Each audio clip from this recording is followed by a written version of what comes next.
कहानी की शुरुआत होती है एक छोटे से गांव से। नाम था रंगीलेपुर, लेकिन नाम के विपरीत ये गांव एक खौफनाक राज छुपाए बैठा था। रात होते ही पूरा गांव जैसे नींद नहीं डर में डूब जाता था। लोग दरवाजे कसकर बंद कर लेते और माएं बच्चों को डांटते हुए कहती, बेटा भूलकर भी बाहर मत जाना, नहीं तो वो आ जाएगी। गांव के बुजुर्ग कहते थे, रात में बाहर निकलना मतलब चुड़ैल को बुलावा देना, और वो बुलावे को कभी नहीं ठुकराती। पूरा गांव सन्नाटे और खौफ में जी रहा था। इसी दौरान शहर से एक लड़का आया, शिवम। वो अपने कॉलेज प्रोजेक्ट के लिए अपनी नानी के गांव में कुछ दिन रुकने आया था। उसे इन बातों पर हंसी आती थी। वो सोचता, ये सब बस पुराने जमाने की बकवास कहानियां हैं जो लोगों को डराने के लिए बनाई गई अफवाहें हैं। पर उसे नहीं पता था, अफवाहें कभी कभी सच्चाई का चेहरा छुपा लेती हैं। अगले दिन सुबह जैसे ही शिवम की आंख खुली, उसने देखा कि पड़ोस में असाधारण सी भीड़ जमा हो गई है। उसने देखा कि उसकी तरह एक नौजवान की लाश जमीन पर पड़ी थी। घर वाले रोते रोते कह रहे थे, हमने मना किया था, लेकिन उसने खुद को हीरो समझकर आधी रात को घर से बाहर निकलना जरूरी समझा। आम जनता ने कानाफूसी करते हुए कहा, देखा हमने कहा था ना, रात को कुछ बाहर घूमता है। शिवम अब चुप था, लेकिन उसकी आंखों में डर नहीं, जिज्ञासा थी। घर जाकर उसने ठान लिया कि अगर सच में यहाँ कुछ है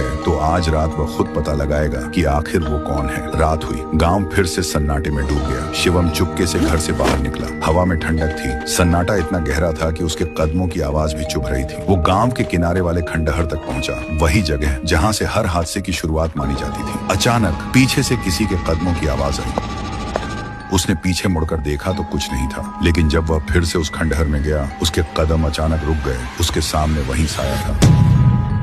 तो दोस्तों, वो साया कौन हो सकता है, इंसान या कुछ और? कमेंट में बताओ, और अगला पार्ट मिस न हो जाए इसलिए सब्सक्राइब जरूर करो।